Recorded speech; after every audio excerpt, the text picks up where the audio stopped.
The river moves like cold iron against the stone embankment. The tide is low, exposing a shoreline of mud and forgotten fragments under the pale light of the lamps. High above the water, the shadow of a massive stone wall cuts against the night sky. The city beyond is an orange haze, but inside this perimeter, the centuries have stopped. Footsteps sound on the cobblestones. They are heavy, measured, and deliberate. A man walks through an archway, his breath forming small clouds in the chill air. He wears a heavy woolen coat, dark against the gray mortar, rimmed in red cloth that catches the sparse light. He holds a lantern. Its beam washes over a rusted iron ring set deep into the granite. He stops. The wind pulls at the edges of his coat. He reaches toward his belt, where a heavy ring of brass keys chinks together. The sound is sharp, echoing up toward the narrow arrow slits of the keep. He does not hurry.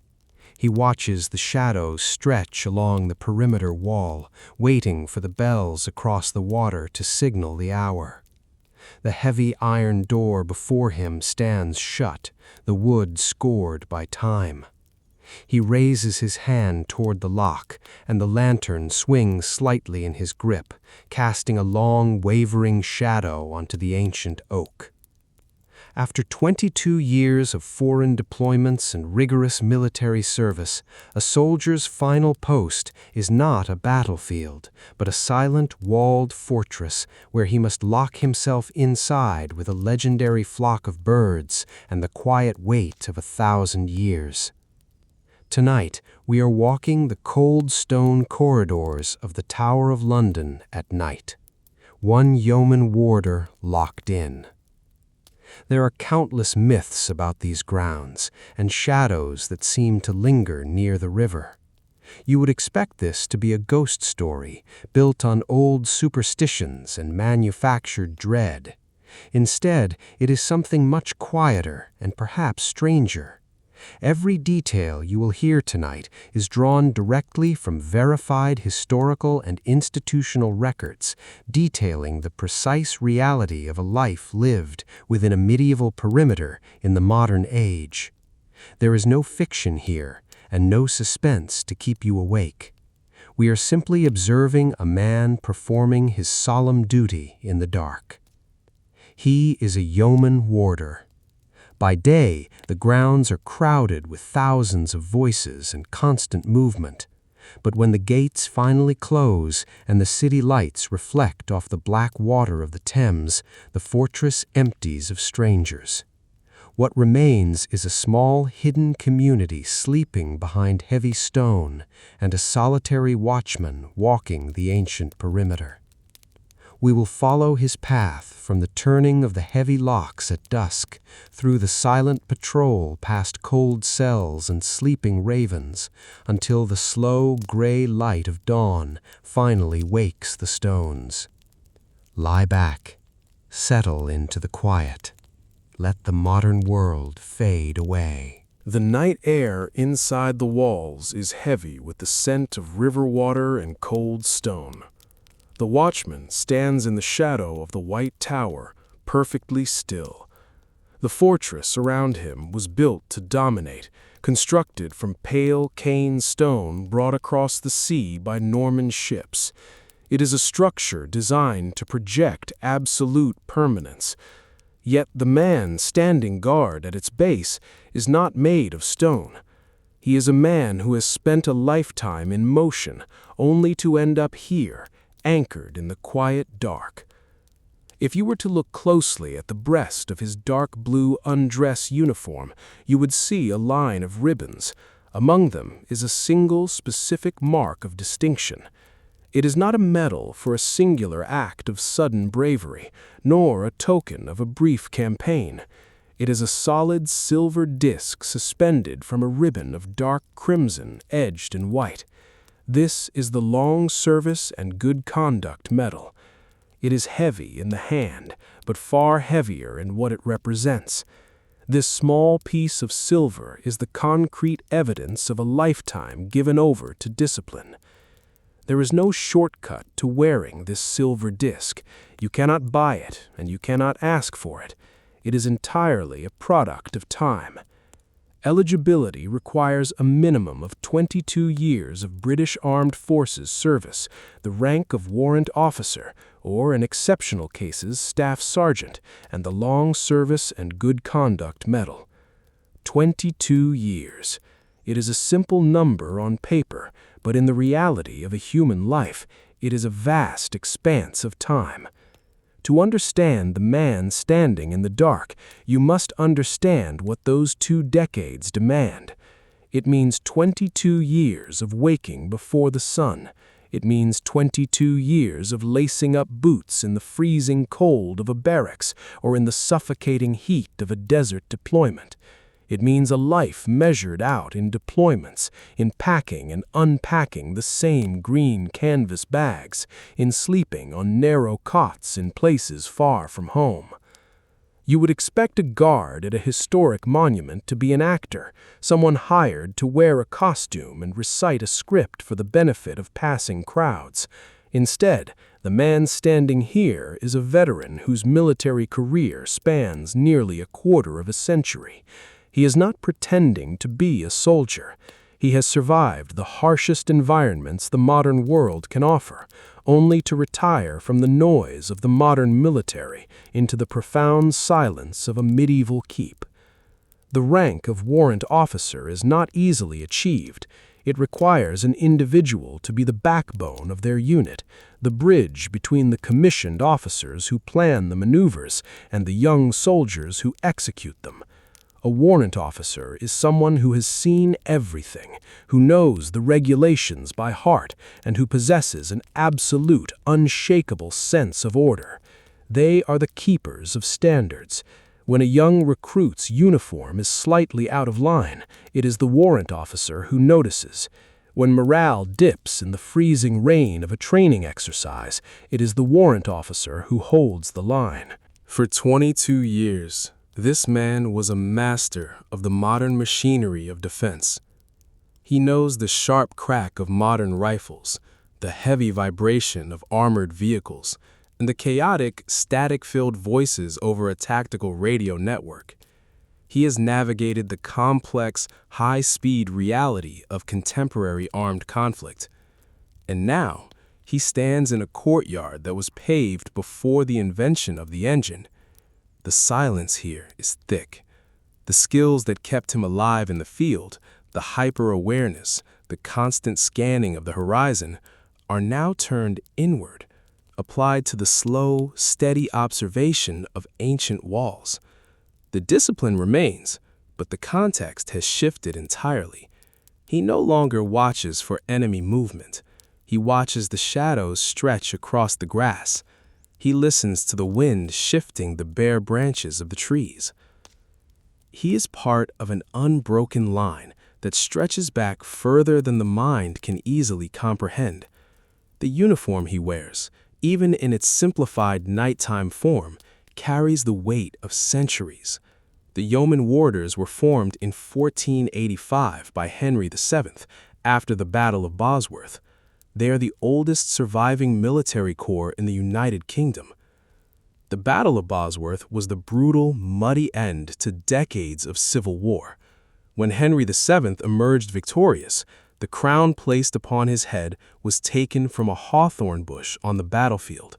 The kingdom was fractured, bleeding, and exhausted. In the immediate aftermath, the new king recognized the need for a personal guard, a dedicated body of men whose loyalty was absolute. He gathered veterans of the battle, men who had proven their worth in the crush of combat, and formed a permanent watch. More than 500 years have passed since the mud dried on the fields of Bosworth. The armor has changed, the weapons have changed, and the nature of warfare has transformed beyond recognition. But the core principle remains identical. The monarch still requires a guard composed of proven veterans.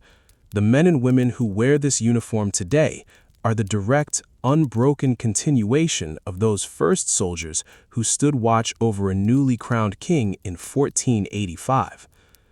To join this line is not a simple matter of submitting an application. The vetting process is a quiet, thorough examination of a person's entire adult life. When a soldier nears the end of their 22 years, they may begin to look toward the tower. They know the requirements. They know that only those with an unblemished record, a history of absolute reliability, will even be considered. The interviews take place in quiet rooms, far removed from the noise of the active duty world. The candidates are asked about their service, their ability to handle the public, and their willingness to live within the strict confines of a working fortress. But beneath the practical questions lies a deeper assessment. The interviewers are looking for a specific kind of temperament. They're looking for men and women who do not need the adrenaline of the battlefield anymore. They're looking for people who can find meaning in the slow, repetitive rituals of preservation. When the candidate is finally accepted, they must leave the regular army behind. They trade the modern camouflage for the dark blue and red of the tower. They pack up their lives and move behind the stone walls. And before they can take up their post, before they can be handed the heavy brass keys or walk the night patrol, they must make a promise. In a quiet room inside the fortress, the new recruit is called forward. There are no crowds, no flashing cameras. It is a private moment, witnessed only by their new peers and the highest officials of the tower. The recruit stands, straight, relying on the posture ingrained in them over 22 years of service. They are handed a piece of text. New recruits swear an oath of royal allegiance said to date back to 1337. 1337, before the Wars of the Roses, before the printing press, before the discovery of the New World. The words on the page are old, shaped by a world that believed in the absolute divine authority of the crown. As the recruit speaks the words aloud, their voice joins a chorus that echoes back through 7 centuries. They promise to protect the sovereign, to guard the fortress, and to maintain the peace within its walls. The language is archaic, but the intent is sharp and clear. It is a binding contract between a veteran soldier and the deep history of the nation. By speaking these words, the man relinquishes his identity as a modern combatant and accepts his new role as a custodian of the past. The oath of 1337 settles over his shoulders, as heavy and real as the woolen coat he wears against the night chill. Our watchman remembers the day he spoke those words. He remembers the quiet of the room, the smell of old wood and polish, and the strange sensation of stepping out of the modern current of time. He remembers the feeling of the silver medal resting against his chest, the final proof that he had survived the 22 years and earned the right to stand in this place. Now, in the deep hours of the night, the memory of the oath is a quiet comfort. It provides a framework for the silence. He is not just a man walking in the dark. He is a Yeoman Warder. He is the latest link in a chain forged in 1485, bound by words written in 1337. He shifts his weight on the cobblestones. The cold wind comes off the river, carrying the faint scent of salt and mud. He raises the lantern slightly. The yellow light catches the edges of the rough stone wall beside him. There is no hurry. His shift stretches out before him, measured not in minutes, but in the slow rotation of the earth and the quiet settling of the ancient stones. He breathes in the cold air, adjusts his grip on the lantern handle, and begins to walk forward into the shadows. He continues his slow patrol along the inner perimeter. The soles of his heavy boots crunch softly against the loose gravel, a rhythmic, grounding sound that falls into the quiet like a metronome. To his left, the great stone curtain wall rises up, blocking out the ambient orange glow of the modern city. The air is still, holding the damp cold of the nearby river. As he walks, the lantern light sways, illuminating patches of brickwork and ancient mortar. The silence of the night watch often brings a man back to his beginnings. For the watchman, this quiet triggers the memory of his first days within these walls. The formal oath he swore in the quiet room was only the first half of his initiation. It was the official contract, binding him to the crown and the state. But there is another layer to becoming a yeoman warder, a transition that has nothing to do with the monarch and everything to do with the men and women he stands beside. You would expect the induction of a royal bodyguard to conclude with a grand, highly public celebration, perhaps a formal banquet beneath vaulted ceilings with brass fanfares and long speeches.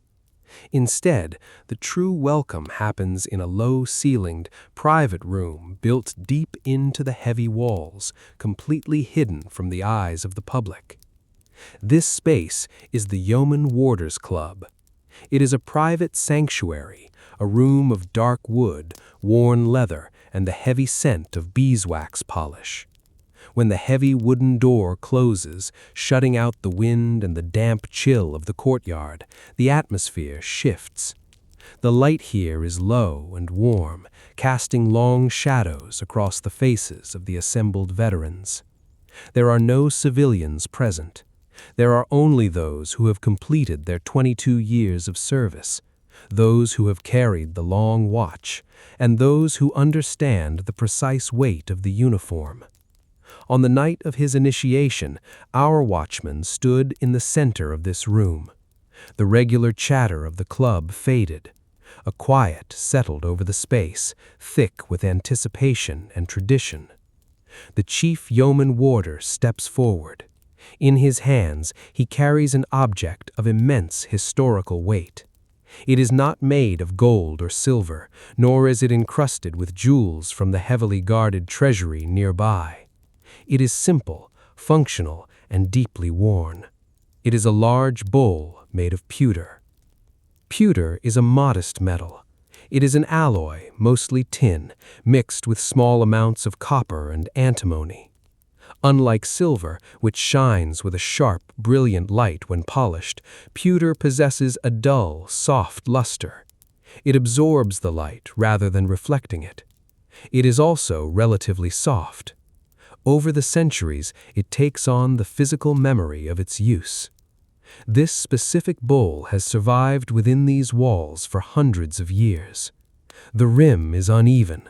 The smooth inner surface is marked by thousands of tiny scratches, the microscopic evidence of 1,000 different moments in time. There are shallow dents along the curve of the base, places where it was set down too hard on an oak table a century ago, or bumped against a uniform button during a long-forgotten winter. The chief yeoman warder holds the heavy bowl with both hands. Another veteran steps forward with a bottle of port wine. The liquid is a deep, dark red, almost black in the dim lighting of the club. The cork is pulled with a soft, hollow sound. The port is poured into the wide basin of the pewter bowl. The liquid settles, forming a dark, reflective pool at the bottom of the aged metal. The smell of the wine rises into the air, sweet and sharp with the scent of dark fruit and old oak casks. It mixes with the smell of the room, the faint traces of pipe tobacco and the wool of the uniforms. The room is perfectly still. The silence is not tense, but deeply respectful. It is the silence of shared understanding. The chief yeoman warder offers the bowl to the new recruit. It is heavy, much heavier than a glass or a standard cup. The metal is cool against the skin. To hold it is to feel a physical connection to the past. The recruit takes the bowl in both hands, feeling the uneven surface, the small imperfections that make the object entirely unique. Then the chief Yeoman Warder speaks. He does not offer a modern congratulation. He does not wish the new guard luck or success. He uses a specific, unchanging phrase. New Yeoman Warders are toasted from an 18th century pewter bowl with the words, "May you never die a Yeoman Warder." At first, the words sound incredibly strange. To a modern ear, it almost sounds like a curse or a swift dismissal. This man has just spent decades of his life striving to achieve this exact position. He has passed the vetting, uprooted his life, and sworn a sacred oath to stand in this fortress. And yet the very first thing his new brothers and sisters wish for him is that he does not die holding the title. The explanation lies buried in the harsh economics of the past. Centuries ago, the post of Yeoman Warder was not simply awarded for good service, it was purchased. A retiring soldier would pay a massive sum, often 250 guineas, to secure the position. It was an investment. The position came with a wage, a place to live, and the right to charge visitors a small fee to see the historic sites within the walls. When a Yeoman Warder grew old and wished to retire, he possessed the right to sell his position to the next eligible candidate. This transaction provided him with a lump sum, a vital pension that would support him and his family in their final years. It was a secure system, a way to ensure that a lifetime of service ended with a measure of financial safety. But there was a terrible risk. If a Yeoman Warder died suddenly while still in office, the right to sell the position did not pass to his widow. Instead, it reverted to the constable of the tower. The constable would then sell the vacant post to a new man, keeping the 250 guineas for himself. The consequences for the deceased guard's family were immediate and catastrophic. With the position lost, the tied housing was gone. The widow and her children would be swiftly evicted from the fortress, turned out onto the harsh, unforgiving streets of London with absolutely nothing.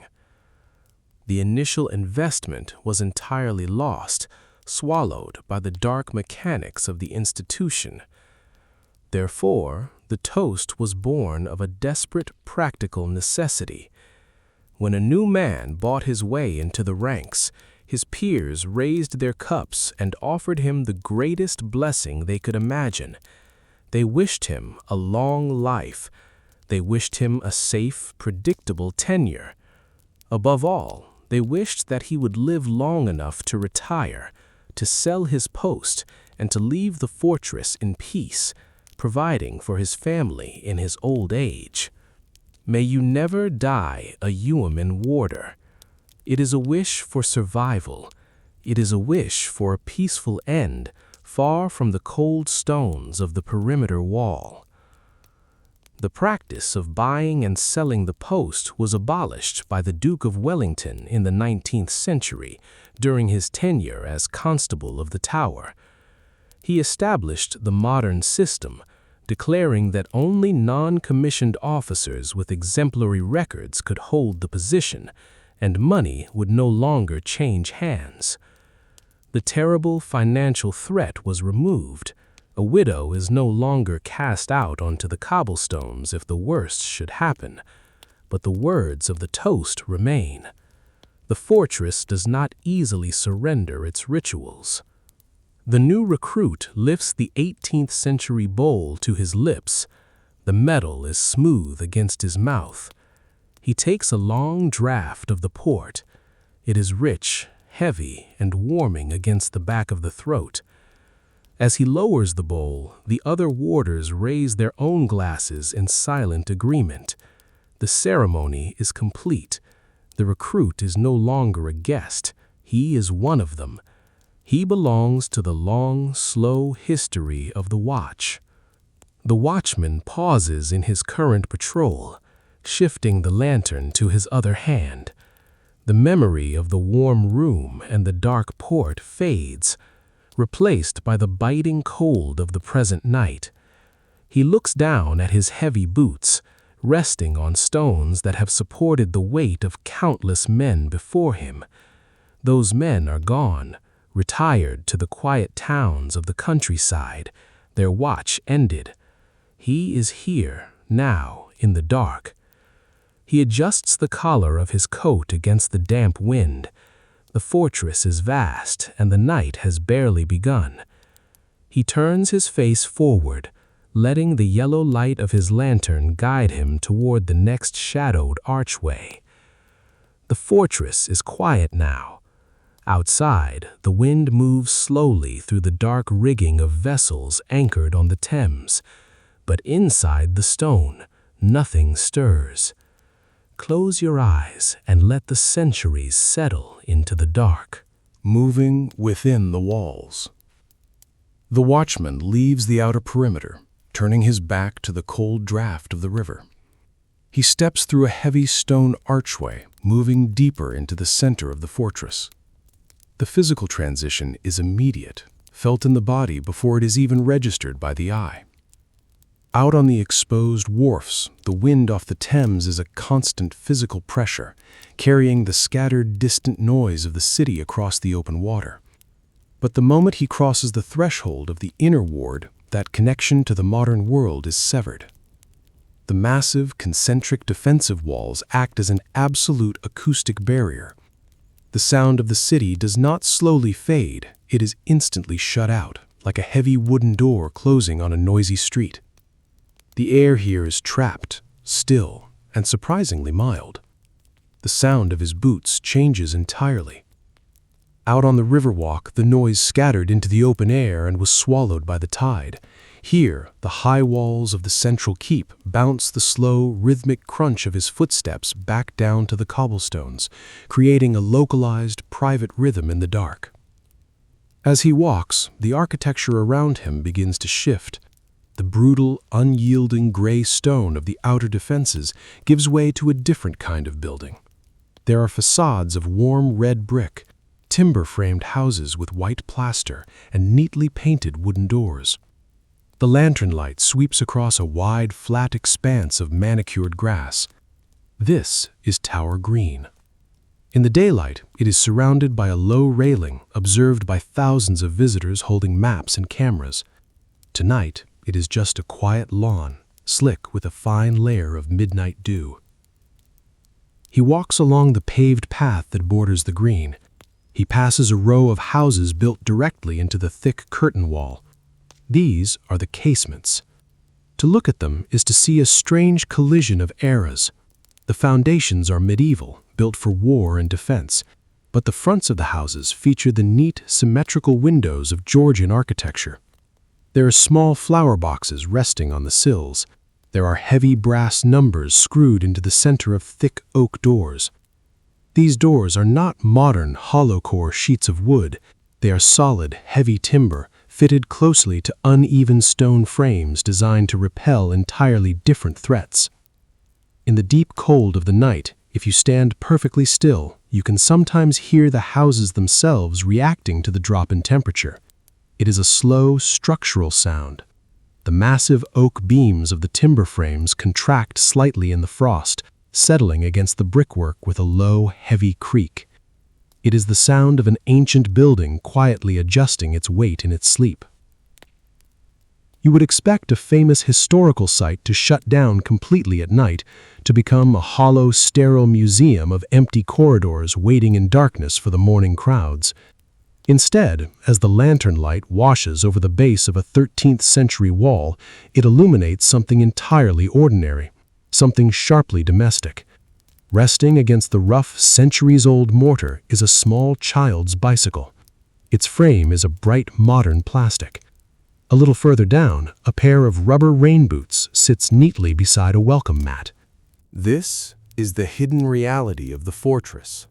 When the gates are locked and the perimeter is secured, it ceases to be a monument. It reverts to its oldest, most fundamental function. It becomes a village. Yeoman warders and their families live inside the tower walls, forming a resident community of roughly 150 people, including a chaplain and a doctor. This community exists entirely out of sight of the modern city that surrounds it. The people sleeping behind these brick facades and thick oak doors are the families of the men and women who wear the uniform. They are spouses who have spent decades following military postings across the globe, and children who attend regular schools just outside the heavy iron gates. For the watchman, and for every family sleeping in the dark around him, arriving at this place required a profound adjustment. The housing here is what is known as tied housing. The homes are inextricably linked to the job. The warders pay rent, but they do not own the bricks or the timber. They are custodians of the space, granted the right to live within the royal fortress only for as long as they hold their post. When their service eventually ends, they will pack their belongings and leave the walls, making way for the next veteran in the long, unbroken line. The process of moving into the fortress is an exercise in surreal logistics. There is no simple way to pull a moving van up to a medieval doorway. The watchman remembers the massive transport truck halting before the outer drawbridge, the driver looking up at the portcullis in disbelief. Every modern necessity must be carried by hand through environments built to repel armies. Large sofas must be angled tightly through stone archways designed for men in chainmail. Modern beds and heavy wooden dining tables are carried down narrow, unevenly paved lanes. Televisions and kitchen appliances are brought into rooms where the walls are several feet thick, built from solid stone that effortlessly blocks wireless internet signals and cellular service. Yet, once the boxes are unpacked and the modern furniture is arranged within the ancient dimensions, a deep sense of permanence settles over the family. To live inside a fortress is to experience a profound, almost total insulation from the outside world. For the men and women who wear the uniform, this physical isolation provides a very specific kind of psychological relief. They have spent over 2 decades operating in the loud, chaotic, and dangerous arenas of modern conflict. They are accustomed to the deafening roar of transport helicopters, the sudden concussive force of artillery, and the constant vibrating hum of heavy diesel engines on a forward operating base. The modern military is an environment of intense, manufactured noise. When they finally retire and step behind these walls, the sudden silence of the inner ward can be staggering. It takes time for the nervous system to decompress, to realize that the heavy walls are not just keeping the crowds out, but keeping the noise of the world entirely at bay. The deep, heavy quiet of the castmates becomes a therapeutic space. Once a front door is pulled shut and the heavy iron latch drops into place, the modern century simply disappears, leaving only the slow, unhurried ticking of a clock and the faint hiss of a radiator.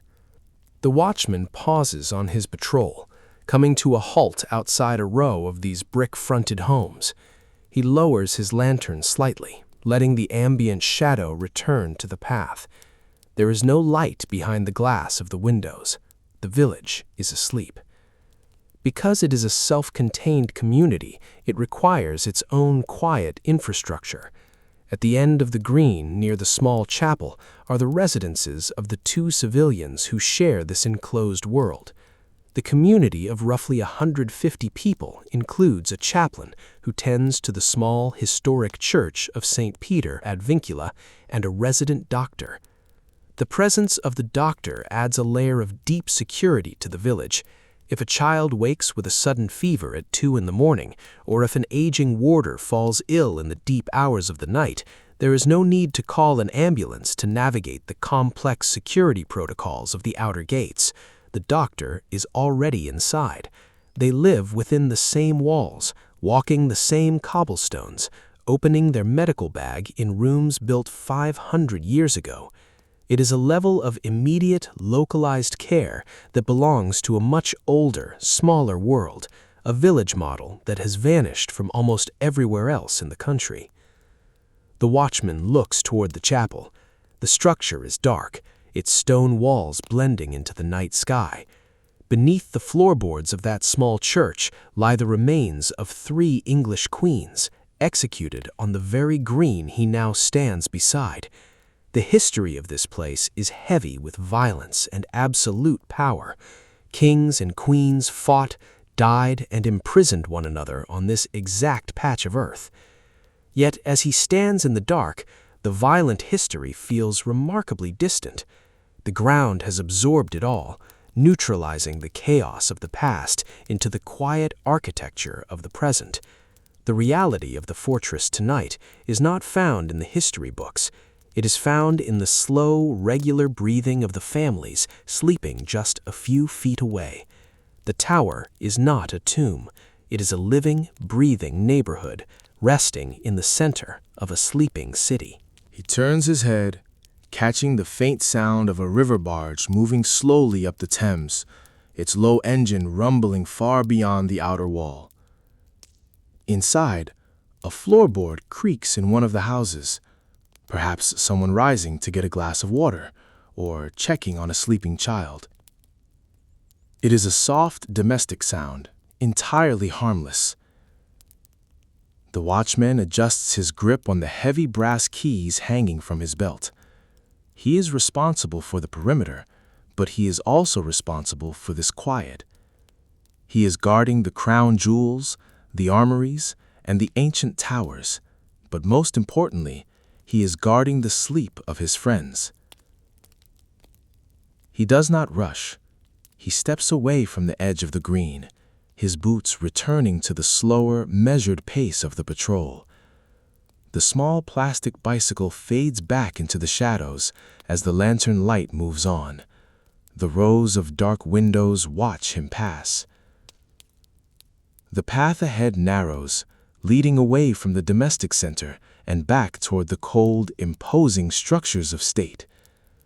It is nearly time for the most ancient requirements of his watch. The night has fully settled over the river, and the gates must be formally secured. The watchman raises his collar against a sudden draft of cold air and walks steadily toward the heavy wooden doors of the byward tower. The night deepens, and the air temperature drops as the final hour of the evening approaches. The watchman leaves the quiet residential boundary of Tower Green and walks toward a small, reinforced office near the fortress entrance. The domestic calm he just observed is a hidden privilege of the inner ward, but the perimeter requires a different posture. It is time to transition from the quiet custodian of a sleeping village back to the active guardian of a military stronghold. He steps into the office and approaches a heavy wooden desk. Resting on the polished surface is the single most important object within the walls. It is a large, heavy ring of steel, roughly the size of a man's hand. Threaded onto this ring are several massive keys. They are made of solid brass and steel, their surfaces darkened by centuries of oils and friction. The teeth of the keys are complex and heavy, cut to fit into locks that were forged long before the invention of electricity. The watchman picks up the ring. The metal is cold against his skin. The keys clink together with a dense, dull sound, a heavy chime that holds no musicality, only function. He does not place them in a pocket. They are too large, and their purpose is too significant to be hidden away. He carries them in his right hand. In his left, he carries a traditional lantern. It is a simple brass frame housing a single thick candle. The glass is clear, and the yellow flame flickers slightly as he moves. You would expect the nightly lockdown of a fortress housing billions of pounds worth of state treasures to be a silent, invisible process, governed entirely by fiber optic cables, biometric scanners, and heavily encrypted keypads. Instead, the final layer of security is entirely physical, governed by gravity, thick oak, and the human voice. The Tower of London is secured not by a silent algorithm, but by a man carrying a candle and a pound of heavy iron. He steps back out into the cold air. Waiting for him in the shadows of the Byward Tower is a military escort. While the Yeoman Warders are retired veterans, the tower is still an active military garrison, guarded by soldiers from a serving regiment of the British Army. Tonight, 4 young soldiers stand at attention in the gloom. They wear heavy gray winter coats, their rifles held perfectly still at their shoulders. The yeoman watchman, wearing his long red-trimmed watch coat, steps to the head of the small formation. He does not issue a command. The procedure is so deeply ingrained in the architecture of the evening that words are unnecessary. He simply begins to walk. Behind him, the 4 soldiers step off in perfect unison. Their heavy boots strike the cobblestones at the exact same millisecond. Crunch, crunch, crunch. The sound is incredibly loud in the still night air. It bounces off the stone walls of the narrow passage, echoing up into the vaulted ceiling of the archway. It is a slow, deliberate rhythm, a heavy heartbeat moving through the arteries of the fortress. They march outward, leaving the inner ward behind. They pass under the portcullis, a massive grid of iron-shod timber suspended high above their heads in the stone channel of the gatehouse. They walk out onto the causeway that crosses the moat. The water below is black and still, reflecting the distant, blurred lights of the modern city on the opposite bank of the river. The formation reaches the middle tower, the outermost set of defensive gates. The watchman halts. The soldiers halt behind him, their boots coming together with a single sharp crack that rolls out over the water. The wooden doors of the middle tower are massive. They are constructed from thick planks of solid oak bound together with heavy iron rivets. The wood is scarred and weathered, having absorbed the dampness of the Thames for centuries. The watchman approaches the right-hand door. He sets his lantern down on a small stone ledge. He places both hands against the wood and pushes. Despite the immense weight of the door, the ancient hinges are perfectly balanced. The thick oak swings forward with a low, deep groan of friction. He steps across the threshold and pulls the left-hand door to meet it. The 2 edges of heavy timber come together with a solid, definitive thud that shakes the dust from the stone archway above. The watchman lifts the heavy ring of keys. He selects the largest one, a thick piece of steel with complex, jagged teeth. He guides it into the dark iron keyhole set deep into the wood. The metal slides in with a scrape. He grips the circular handle of the key and turns his wrist. The mechanism inside the door is not a delicate arrangement of modern pins and springs. It is a massive, warded lock. Turning the key requires physical effort. He applies pressure, and the heavy iron bolt inside the door slides across the gap with a loud mechanical clack. The sound is absolute. It is the sound of a perimeter being sealed. He turns the key back, withdraws it, and steps away. The outer boundary is locked. He picks up his lantern. The military escort turns in unison. They begin the slow march back across the causeway, the yellow light of the candle throwing their long, distorted shadows against the stone walls of the moat. They reach the Byward Tower, the second layer of defense. The process is repeated. The heavy oak doors are pushed shut.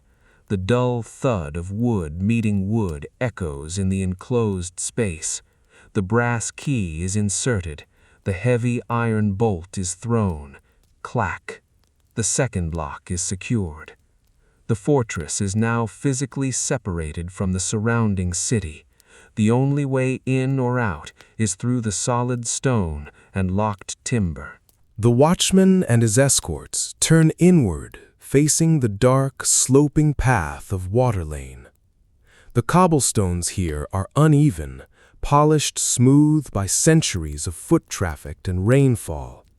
They march forward, the rhythmic crunch of their boots the only sound in the deep silence. To their right, the high curtain wall blocks the wind from the river.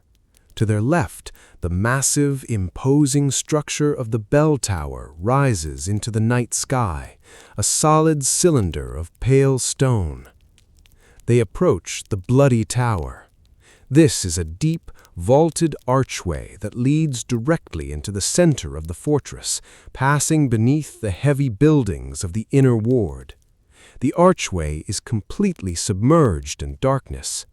The modern lamps have been extinguished here, leaving only the weak yellow pool of light from the watchman's candle. The formation marches steadily toward the black mouth of the archway. As they draw near, a sentry suddenly emerges from the deep shadows. It is a sentry. He has been standing perfectly still in the darkness, waiting for this precise moment. As the watchman and the escort approach, the sentry snaps his rifle forward, the metal of the weapon catching the faint light of the lantern. The sentry's voice rings out, loud and sharp, cutting violently through the quiet atmosphere of the night. The ceremony of the keys has taken place every night for at least 700 years, opening with, "Halt! Who comes there?" The watchman stops instantly. The 4 soldiers behind him halt, their boots cracking against the stone. "The keys," the watchman replies. His voice is calm, deep, and measured, a stark contrast to the sharp, aggressive challenge of the sentry. "Whose keys?" the sentry demands, his weapon remaining raised. "King Charles's keys," the watchman answers, speaking the name of the sovereign with slow, deliberate respect. The sentry lowers his rifle. He steps back into the shadows, clearing the path. "Pass, King Charles's keys. All's well." The watchman steps forward, and the heavy rhythm of the march resumes. They pass under the deep stone vault of the bloody tower archway, the air suddenly turning colder in the enclosed, damp space. The sound of their boots amplifies, bouncing wildly off the curved stone ceiling before fading out as they emerge onto the open expanse of the inner ward. They march across the dark grass of the green, approaching the final destination of the keys. A flight of stone steps leads up to a heavy white door. The watchman halts at the base of the stairs. The military escort forms a line beside him. The soldiers stand at rigid attention. The watchman turns to face them. He raises his hand, holding the heavy ring of keys high in the air, the cold metal glinting in the pale light. He pulls in a deep breath of the freezing night air. He calls out, his voice carrying across the empty courtyards and bouncing off the high stone walls. "God preserve King Charles!" The 4 soldiers, the sentry in the distance, and the watchman himself bring their hands up in a sharp, simultaneous salute.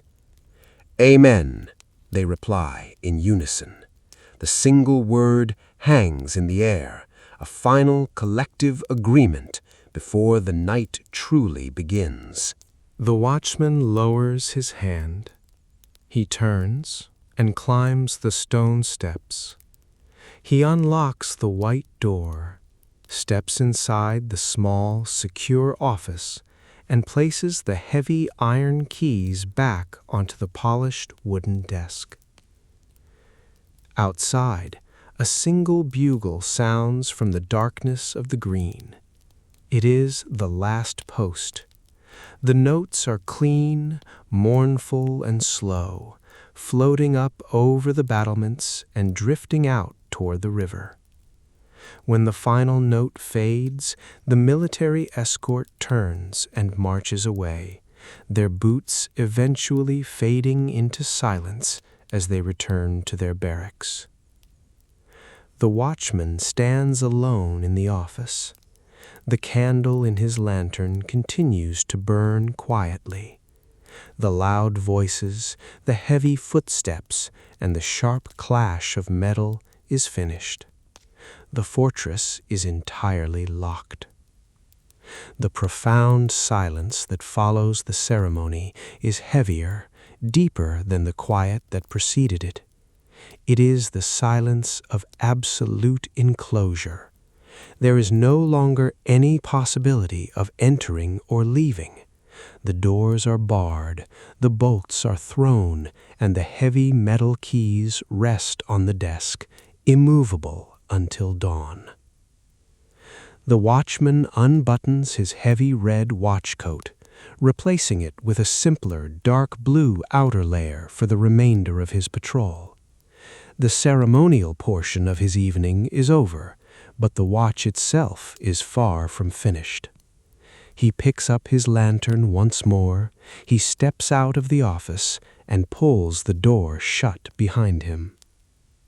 He stands at the top of the stone steps, looking out over the inner ward. The darkness feels different now. It feels contained, locked within the perimeter along with him. He adjusts his grip on the brass handle of the lantern, feeling the residual warmth of the candle metal. He walks slowly down the steps, his boots making a soft, solitary sound on the stone, and turns his face toward the long, shadowed pathways of the inner walls. The fortress is quiet now. Outside, the wind moves slowly through the heavy ironwork of the nearby bridge, but inside the stone, nothing stirs. Close your eyes and let the centuries settle into the dark. The watchman continues his patrol, leaving the paved areas of the inner ward for a softer path. He moves away from the domestic brickwork of the residential quarters, turning his steps toward the wide, flat expanse of the south lawn. The heavy rhythm of his boots against the cobblestones fades, replaced by the hushed, damp sound of leather soles pressing into wet winter grass. The air feels different here. It is less constrained by the high stone walls, open to the night sky and the moisture rolling off the nearby river. In the daylight, this lawn is a place of constant motion. It is filled with the bright colors of tourists' coats, the flash of camera lenses, and the loud, echoing voices of guided tours. But tonight, stripped of the crowds and the daylight, the lawn returns to its more primitive state. It is simply a patch of dark earth, bordered by ancient stone, quietly drinking in the heavy dew. The watchman raises his lantern slightly. The yellow light reaches out to cut through the darkness, to illuminate a series of low wooden structures resting on the edge of the grass. They are constructed from sturdy timber frames and thick wire mesh. They do not look like military installations, nor do they resemble the grand, imposing architecture of the state buildings that surround them. They look like something you might find at the edge of a quiet country farm. He approaches the structures slowly. He is mindful of his noise. The creatures sleeping inside these wooden enclosures are highly intelligent, notoriously temperamental, and remarkably light sleepers.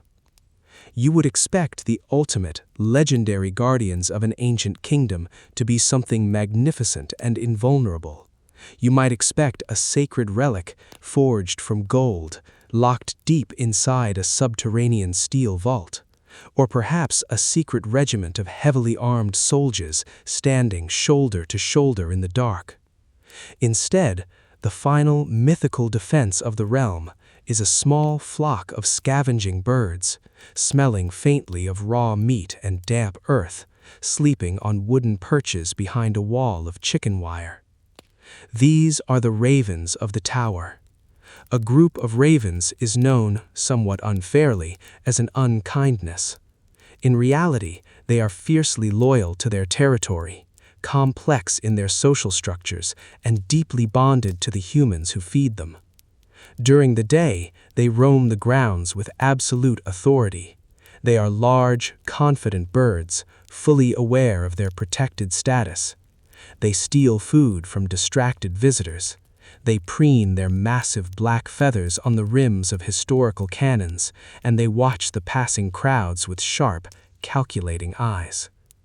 But at night, they are vulnerable. The city outside the walls is home to urban foxes, opportunistic predators that roam the streets and occasionally find their way across the moat. For their own safety, the ravens must be put to bed. Every evening, before the sun completely sets, they are called back to these enclosures. They are fed their evening meal of raw meat and specialized biscuits, and the heavy wooden doors are shut and latched. The watchman stops in front of the first enclosure. He does not shine his lantern directly into the cage.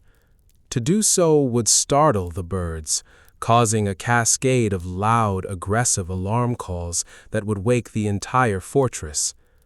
Instead, he angles the glass so the light spills softly across the wooden base and the lower half of the wire mesh.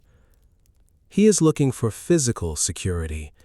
He checks the iron latch on the small door, ensuring the pin is dropped securely into place. He runs his eyes along the bottom edge of the timber, checking for any signs of digging or scratching from the outside. The perimeter of the cage is intact. The wood is solid. The wire is unbent.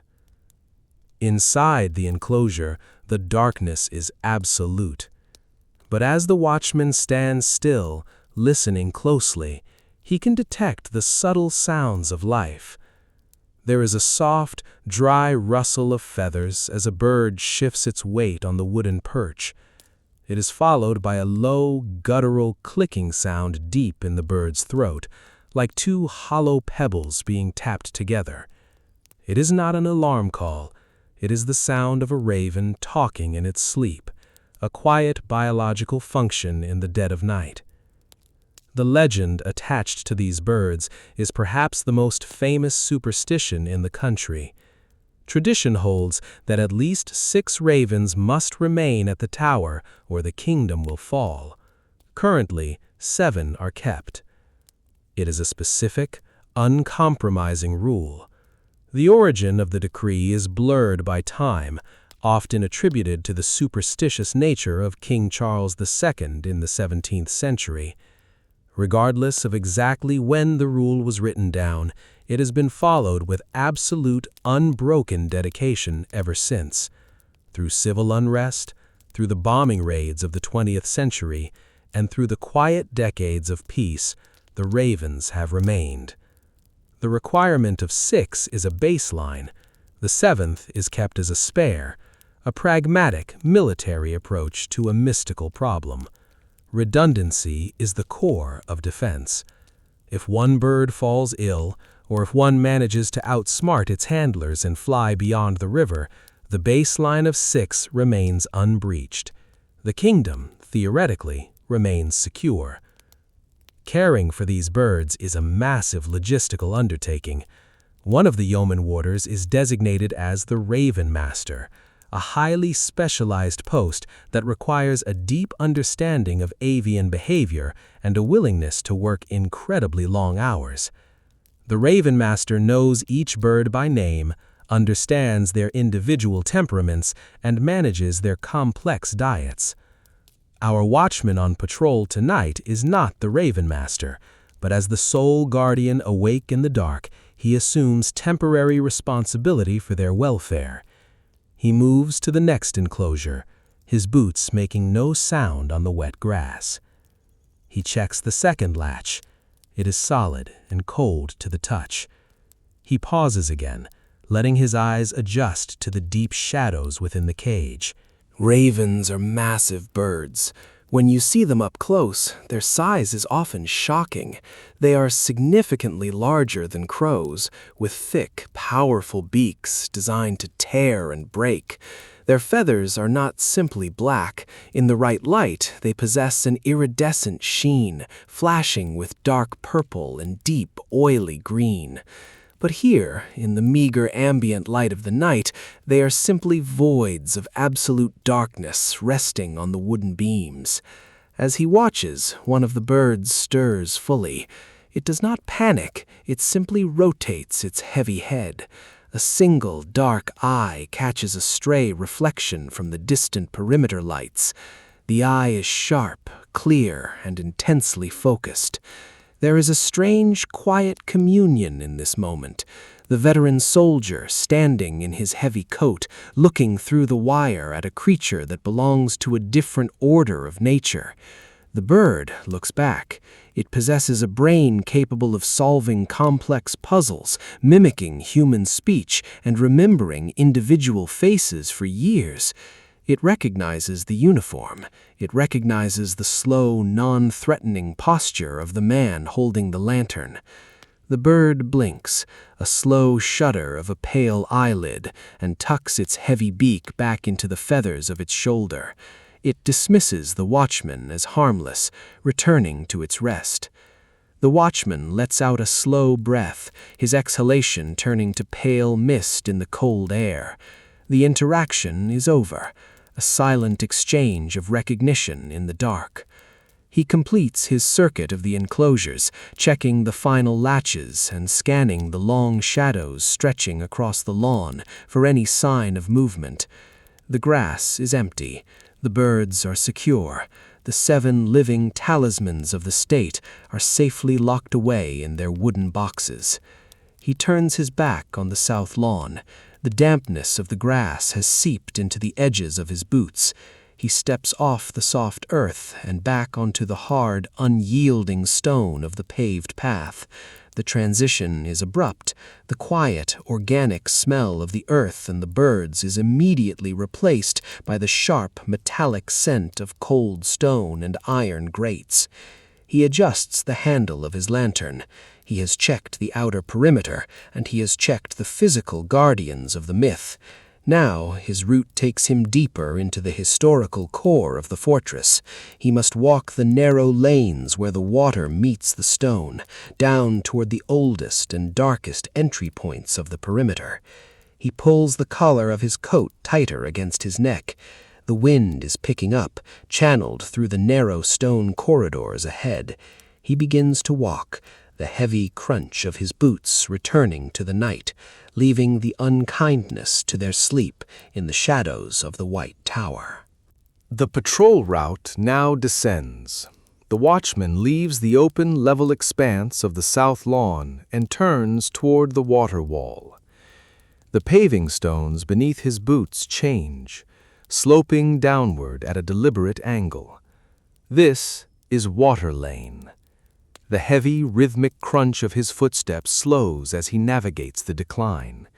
With every step, the air grows noticeably colder, carrying a thick, unmistakable scent.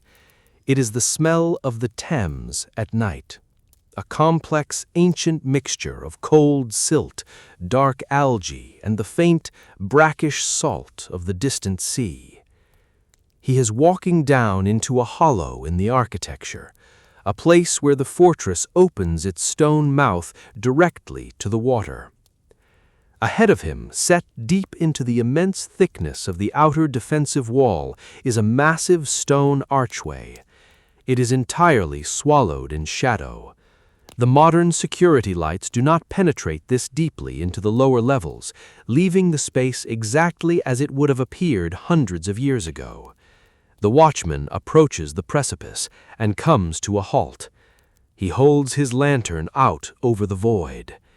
The yellow light pushes back the darkness, revealing a wide, sweeping flight of stone steps leading down into a pool of black water. This is Traitor's Gate. It is a space that exists simultaneously inside and outside the walls.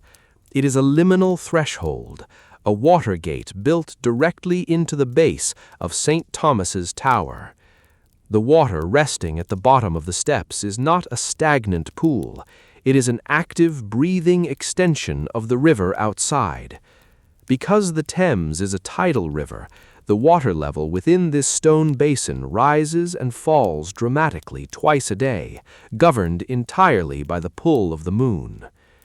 You would expect the most notorious entrance in the fortress, a place universally known as Traitor's Gate, to be designed as a theatrical portal of doom, constructed specifically to project terror and despair. Instead, its original design was entirely mundane, engineered as a highly efficient, practical medieval loading dock. When it was first constructed, there was no bridge nearby, and the roads leading into London were unpaved. Heavy goods was by water. This gate was built to utilize the natural mechanics of the tide. At high tide, heavy wooden barges loaded with massive timber beams, rough-hewn stone for repairs, and barrels of salted provisions could float effortlessly through the great archway. Once inside the basin, they would simply wait for the water to recede. As the tide rolled out toward the sea, the boats would settle gently onto the flat stone floor, allowing laborers to easily unload the cargo directly into the fortress storehouses. It was an architectural solution based entirely on fluid dynamics and practical supply lines. But as the centuries progressed, the function of the fortress shifted, and so did the function of the gate. The tower evolved into the ultimate state prison, and the river, originally used for delivering flour and firewood, became the most secure route for delivering prisoners of state. The streets of the city were narrow, heavily congested, and unpredictable. A high-profile prisoner, escorted by cart through the crowds, risked being freed by an angry mob or assassinated before facing trial. The water offered absolute security. A prisoner would be placed in a small, flat-bottomed boat, rowed in silence down the center of the dark river. There were no crowds on the water, only the quiet splash of the oars and the distant lights of the shoreline. The journey would end here, beneath the heavy stone vault of St. Thomas's Tower. The watchman stands at the top of the stairs, looking down at the waterline. The history of this place is heavy, but tonight it is devoid of drama. It is simply a quiet intersection of stone and tide. There are no ghosts waiting on the stairs. There is only the slow, rhythmic sound of the water lapping against the granite. He moves the lantern slightly, observing the physical mechanics of the retreating water. The Thames is not a clear river. It is a heavy, muscular body of water that carries the dissolved earth of the surrounding landscape. As the tide pulls away from the stairs, it leaves behind a thick, dark layer of riverbed silt. The smell of this exposed mud is sharp and ancient. It is the scent of organic matter, ground down by time and compressed by the immense weight of the water above it. The sound within the basin shifts as the water level drops. The acoustic space expands. The gentle slapping of the water against the upper stairs falls away, replaced by a lower, more hollow echoing as the current washes against the rougher submerged foundations.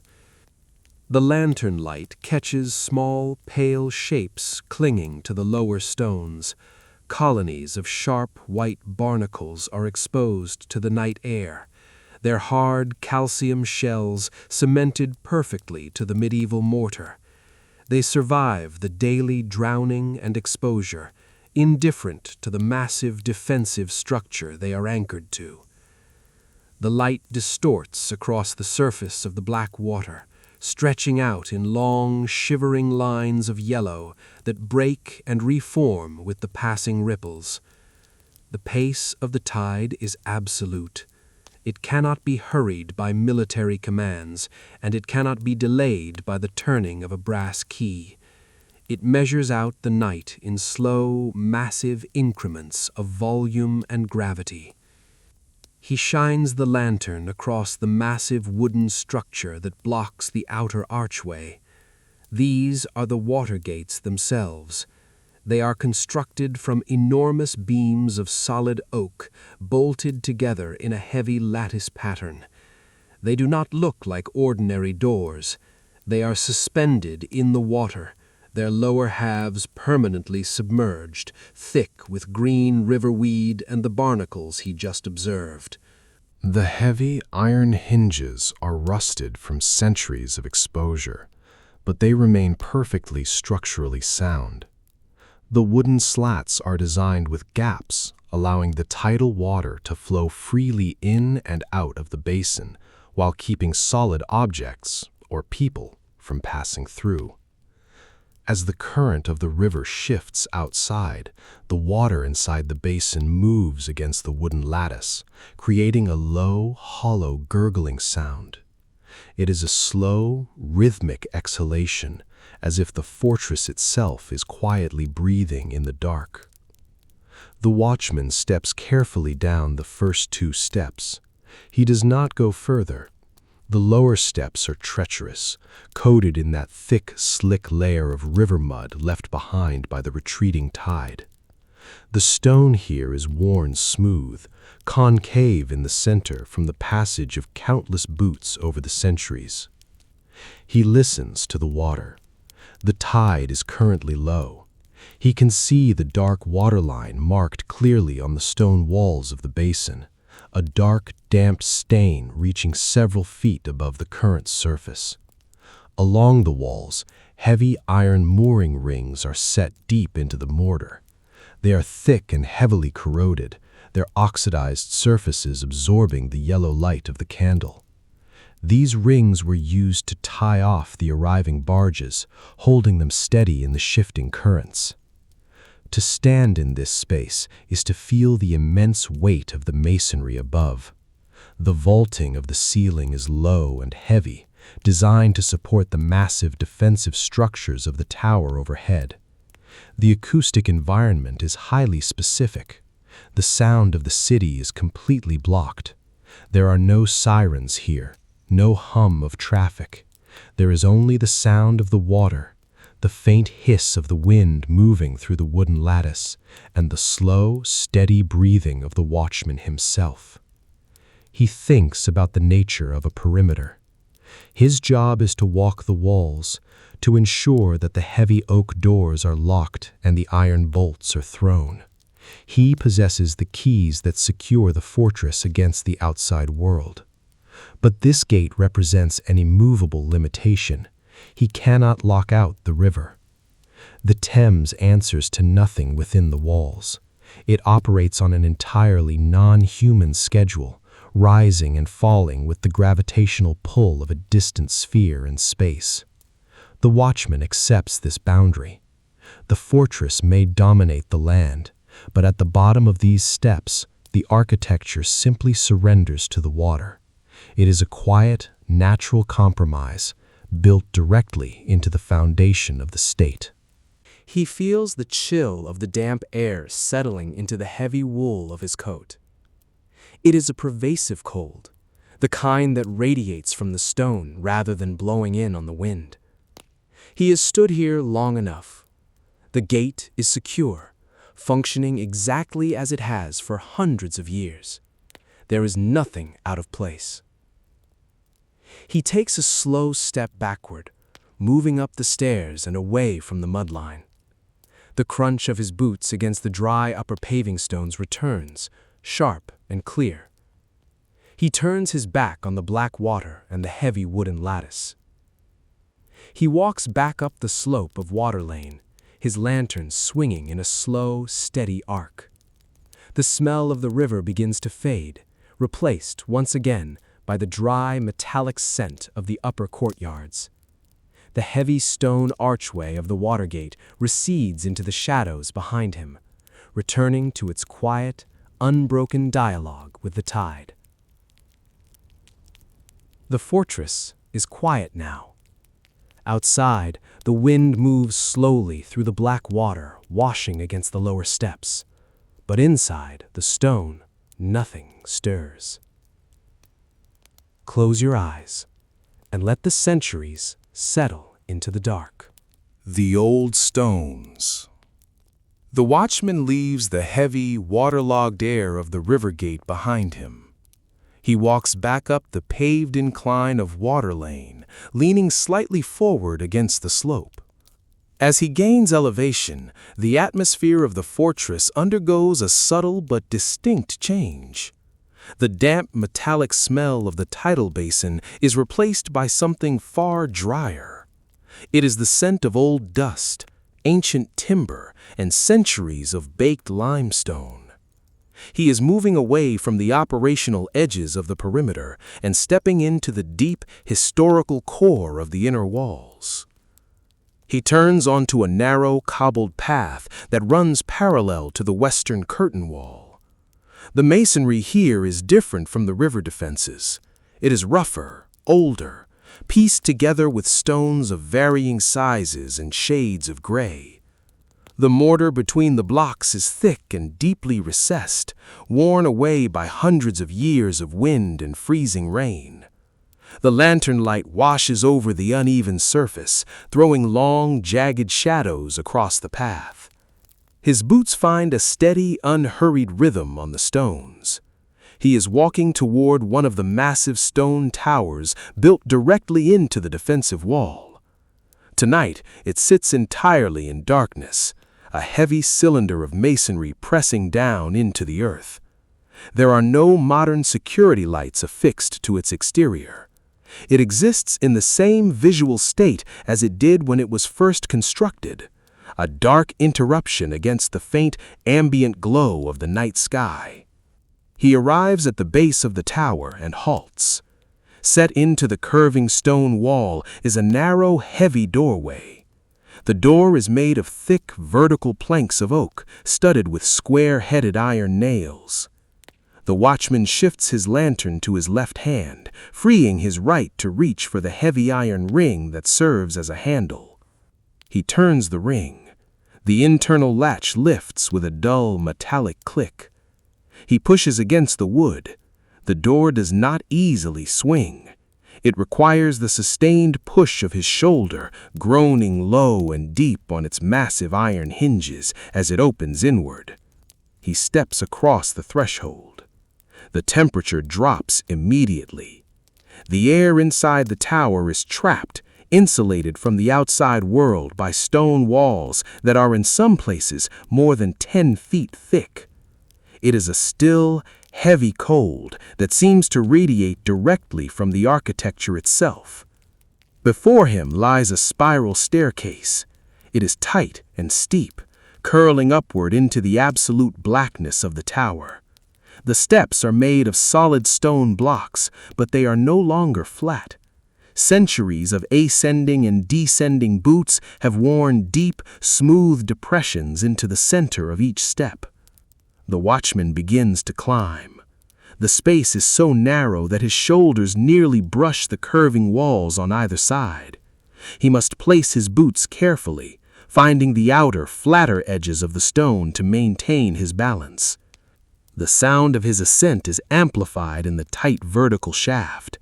The scrape of leather, the heavy exhalation of his breath, and the faint jingling of the brass keys on his belt bounce off the curved walls, spiraling upward ahead of him. Climbing these stairs requires a specific kind of physical attention. The builders designed the steps to be deliberately uneven in height, a defensive architectural tactic meant to trip an invading force attempting to rush the tower in the dark. The watchman knows this rhythm intimately. He does not stumble. He moves with the slow, deliberate grace of a man who has walked this exact path 100 times before. After 2 full rotations of the staircase, he reaches a small stone landing. He pushes open another heavy wooden door and steps into the main upper chamber. He holds the lantern high. The yellow light floods into the room, pushing the shadows back into the deep recesses of the walls. It is a large, circular space. The ceiling is supported by thick oak beams, and the floor is laid with wide, uneven wooden planks that creak softly under his weight. Spaced evenly around the curving outer wall are deep window embrasures, alcoves cut entirely through the massive thickness of the stone, ending in narrow, iron-barred windows. You would expect a prison cell in a medieval fortress to be a lightless subterranean pit. You would imagine a wet, echoing dungeon where desperate, starving captives scratched frantic tally marks into the dark walls with their bare hands, consumed by terror and madness. Instead, the rooms used to hold the most significant prisoners of the state were situated high above the ground, flooded with natural daylight through glass panes and heated by large stone fireplaces. And the walls of this room are not covered in the chaotic scribbles of broken minds. They are covered in slow, meticulous, astonishingly precise works of art. The watchman walks slowly toward the nearest wall, bringing the lantern close to the stone.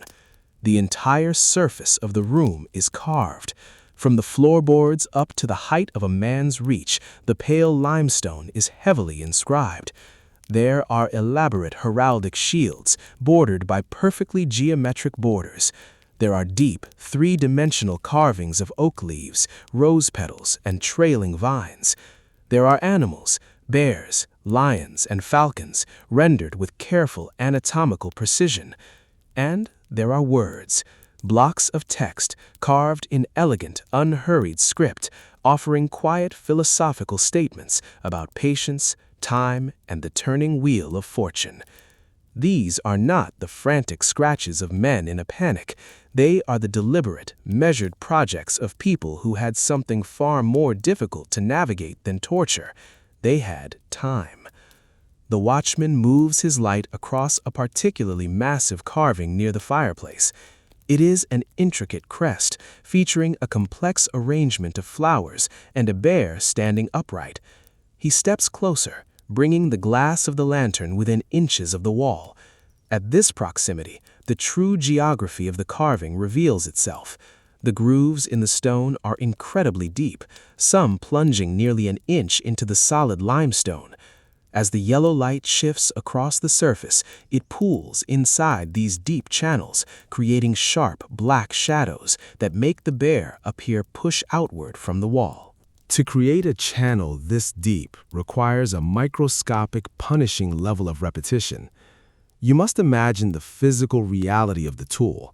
It was not a heavy mason's hammer, but a small, fine iron chisel, gripped tightly in the fingers, struck repeatedly by a rounded wooden mallet. The iron would have been freezing to the touch during the winter months, drawing the heat directly from the prisoner's hands. Look closely at the edge of the bear's claw or the curve of a single carved petal. The stone is not fractured or chipped. It is remarkably smooth, sanded and refined with absolute dedication. Consider the volume of effort required to achieve that smoothness. How many hundreds of tiny, calculated strikes does it take to clear a single inch of pale limestone? With every precise blow of the mallet, a tiny puff of white dust would break free. It would sail on the prisoner's sleeves, coat the heavy wooden furniture, and gather in the cracks of the floorboards. The act of carving was not just a visual creation. It was a physical environment they built around themselves. It was a slow, grinding erosion of the stone, measured in millimeters over the course of entire seasons. During his 22 years of service, the watchman learned that the most difficult part of any conflict is rarely the chaotic moments of action. The true test of endurance is the waiting. It is the long, featureless stretches of time sitting in a forward operating base, or the endless weeks stationed on a distant perimeter, waiting for an order that may never come. In those vast expanses of empty time, a human mind requires an anchor, a structured task to prevent it from turning inward and consuming itself. The high-status captives in this room were engaged in the ultimate form of waiting. They were caught in the slow, grinding machinery of state justice. They did not know if they would be released tomorrow or if they would be led out to the execution block on the green below. They lived in a state of permanent suspended tension. To survive that tension, they focused their entire world down to the edge of a small iron chisel.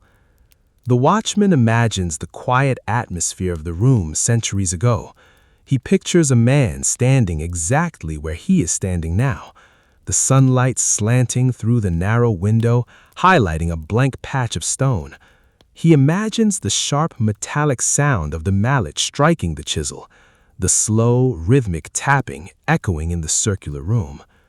By carving the stone, the prisoner asserted control over the only thing left to him, the immediate physical environment. A man who is carefully calculating the geometry of a carved oak leaf is not panicking about a royal decree he cannot influence. He is simply solving a localized problem of depth and shadow.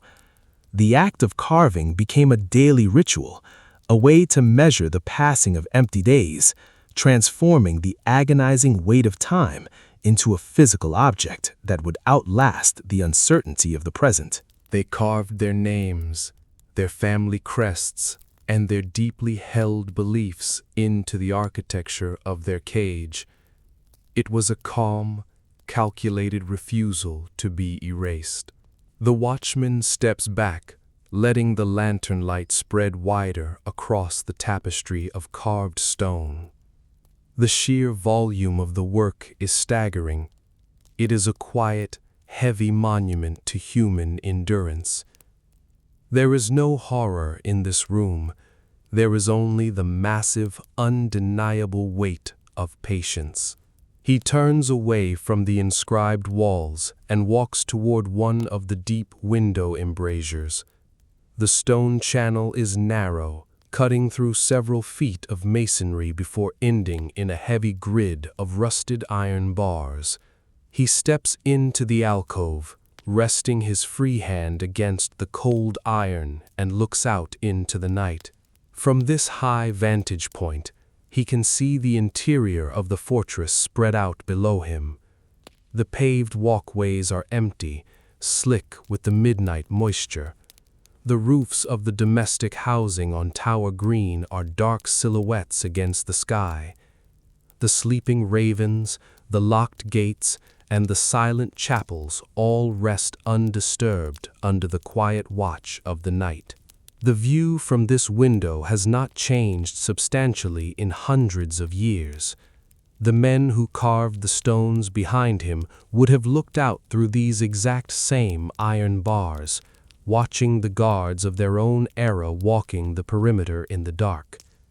The uniforms were different, the weapons were different, but the slow, heavy mechanics of the night watch remain entirely unchanged. The watchman feels the chill of the window draft pulling at the red trim of his coat. He has checked the chamber. The room is empty, secure, and holding only its history. He steps backward, out of the deep alcove, and moves toward the heavy wooden door leading back to the stairs. He pulls the door open. The spiral staircase waits in the blackness, dropping sharply away down to the courtyard level. He holds the lantern out over the void, illuminating the first few uneven, worn steps. The descent will require the same careful, deliberate rhythm as the climb. He steps through the doorway and pulls the heavy oak door shut behind him. The iron latch drops into place with a definitive click, echoing briefly in the tight stone shaft before fading away. Leaving the silent carved room to continue its long, unbroken vigil in the dark, the watchman begins the slow, spiraling walk back down to the ground. The watchman emerges from the base of the old tower, stepping out of the stagnant, trapped air of the stairwell and back into the cold current of the night. The courtyard is empty. The ambient light from the city catches the edges of the paving stones, drawing a pale map across the inner ward. He adjusts the lantern in his grip, allowing his eyes to readjust to the wider, open spaces of the fortress. He turns his back on the medieval curtain wall and begins to walk north. The architecture of the fortress is not a single, unified design. It is a slow, overlapping accumulation of different eras, each century leaving behind its own specific vision of defense. As he crosses the wide expanse of the parade ground, the chaotic, rough-hewn stones of the early Norman builders fall away, replaced by an imposing structure of staggering, rigid symmetry. Rising up before him is the Waterloo block. Built in the mid-19th century, it was originally designed as a massive, fortified barracks capable of holding 1,000 soldiers. It is a monument to Victorian military confidence. The stone is cut into precise, regular blocks, forming a colossal gray facade that stretches long and high against the night sky. The windows are perfectly spaced, deep and dark, giving the building the appearance of a sheer cliff face dotted with empty caves. The architects of this era did not build with the desperate, reactive defense of the medieval kings. They built to project the unshakable administrative weight of an empire. Standing at the base of this wall, a single human figure is dwarfed by the sheer volume of the masonry, intended to make the individual feel entirely insignificant beneath the machinery of the state. The watchman approaches the outer doors. The heavy, rhythmic sound of his boots against the parade ground begins to change as he steps under the deep overhang of the entranceway. The ground here is perfectly smooth, paved with modern, unyielding materials designed to handle the friction of millions of visitors' shoes every year. You would expect the holding place of a kingdom's ultimate wealth to be a chaotic theater of security, filled with pacing sentinels, sweeping spotlights, and the constant crackling tension of tactical radios. You might imagine a frantic energy radiating from a space that houses billions of pounds of diamonds and gold. Instead, the perimeter of the jewel house is defined by a deep, clinical silence. There are no guards marching back and forth before the doors. There are no shouts in the dark. The security here does not rely on the visible performance of force. It relies on invisible, overwhelming physical mass. The watchman comes to a halt before a set of outer doors. He does not carry the keys to this specific threshold on his heavy brass ring. The medieval warded locks and the heavy oak water gates belong to his domain, but the entrance to the treasury operates on an entirely different plane of engineering. Beyond the outer glass doors lies the vault. It is a structure built entirely within the shell of the 19th century barracks, a fortress hidden inside a fortress. The doors of the vault are constructed from thick, bomb-proof steel. They are massive, engineered to withstand catastrophic pressure in deliberate, sustained assault. The hinges that hold them are cylinders of solid steel, as thick as a man's torso, heavily greased and perfectly balanced, requiring complex mechanical assistance to simply swing open. The space immediately surrounding these doors is an airlock designed to neutralize the outside environment completely. When you step into this threshold, the acoustics change instantly. There is no echo. The walls are lined with materials that swallow sound, creating a flat, deadened atmosphere that feels physically heavy against the eardrums. The watchman stands in the dim light of the entranceway, looking through the outer glass toward the heavy steel seal. The air here feels different. The scent of the river and the damp earth of the south lawn are entirely gone. The atmosphere in this alcove is sterile, filtered, and precisely regulated. If you stand perfectly still in this space and hold your breath, you can feel it. It is not a sound that you hear with your ears, but a vibration that you feel in the soles of your boots and the bones of your jaw. It is the low, continuous hum of the subterranean climate control systems. Deep beneath the floor, massive fans and heavy industrial cooling units run constantly in the dark. They are maintaining an exact, unchanging atmospheric baseline. The air inside the vault must be kept at a precise temperature and humidity, ensuring that the ancient velvet of the crowns does not rot and the silver gilt of the medieval swords does not tarnish. It is a mechanical heartbeat, steady and unwavering, keeping the past perfectly preserved in a state of artificial suspension. The watchman lowers his lantern. He listens to the quiet thrum of the machines. He knows what lies just a few feet away, resting behind the impenetrable layers of steel and reinforced concrete. During the daylight hours, the vault is a place of blinding light.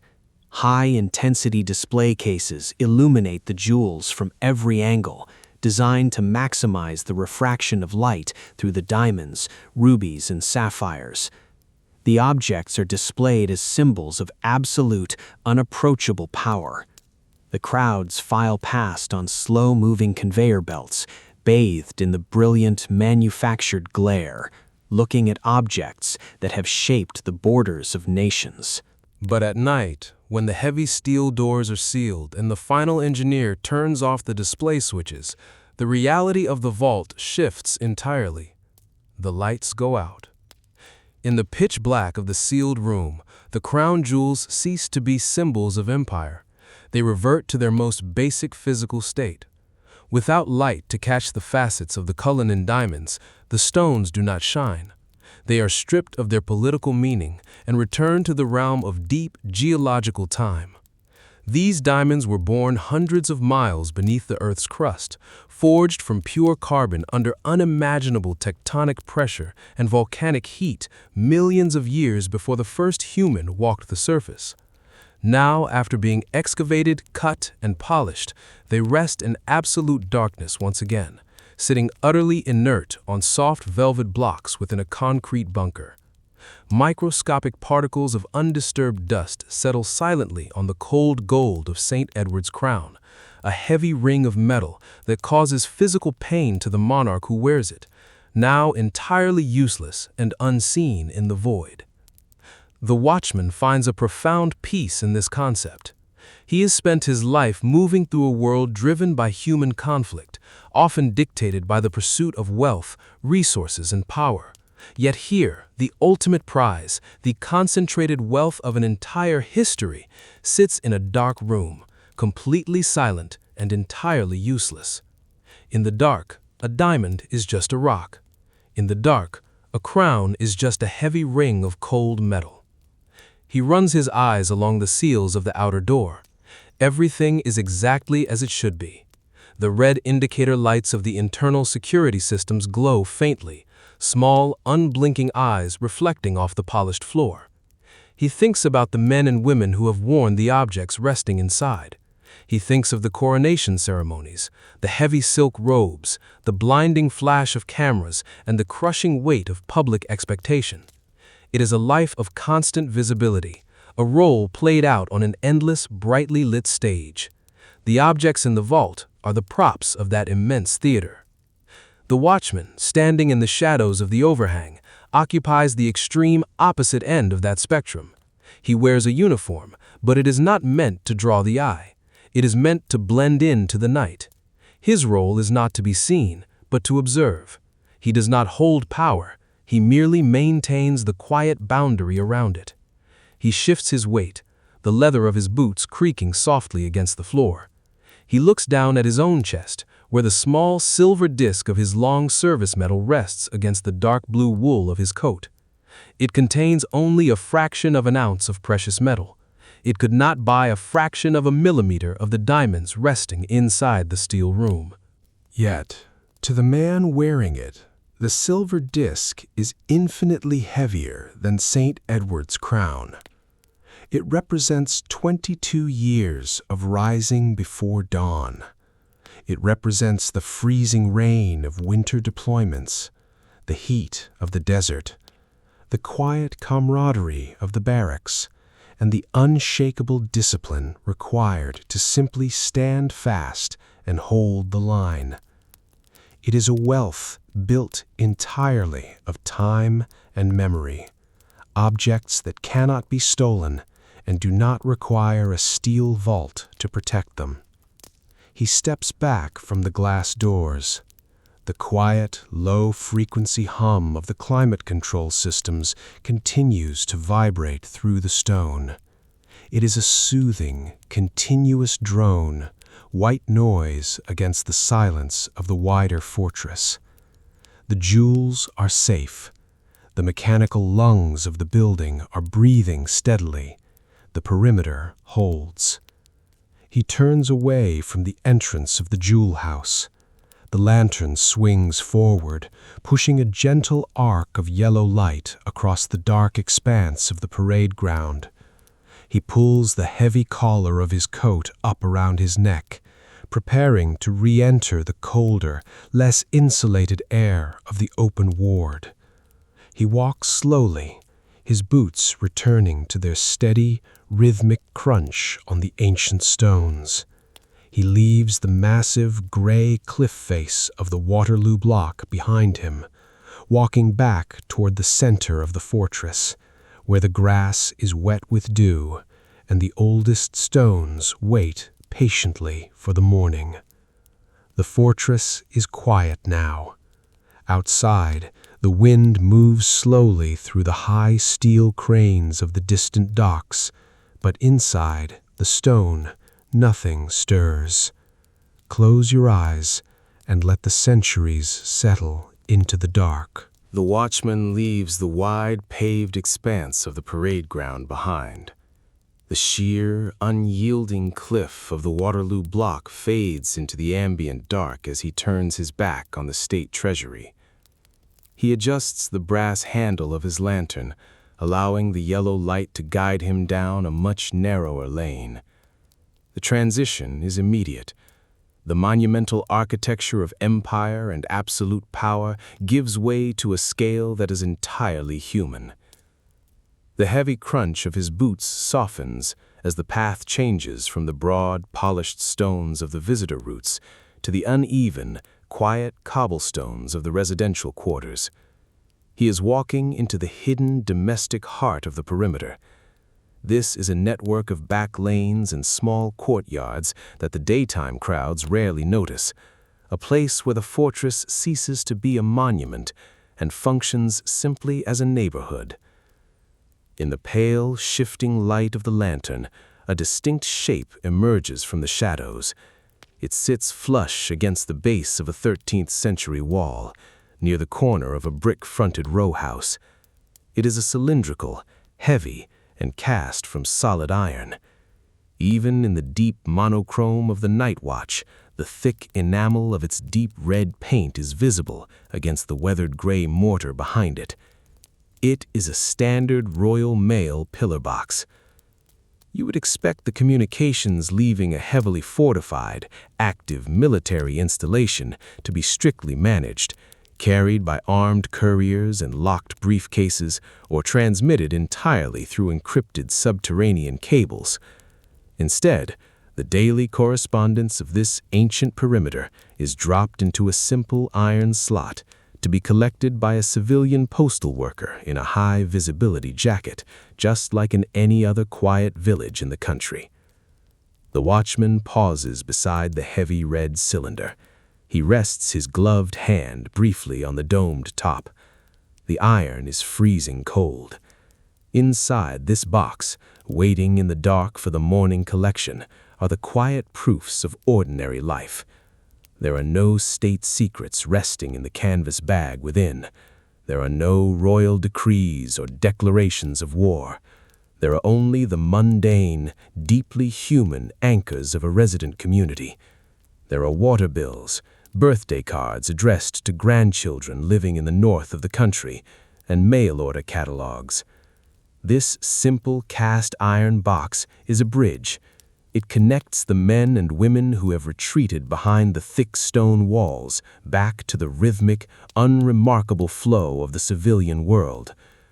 The watchman withdraws his hand, leaving the iron box to its silent duty, and continues his slow walk down the lane.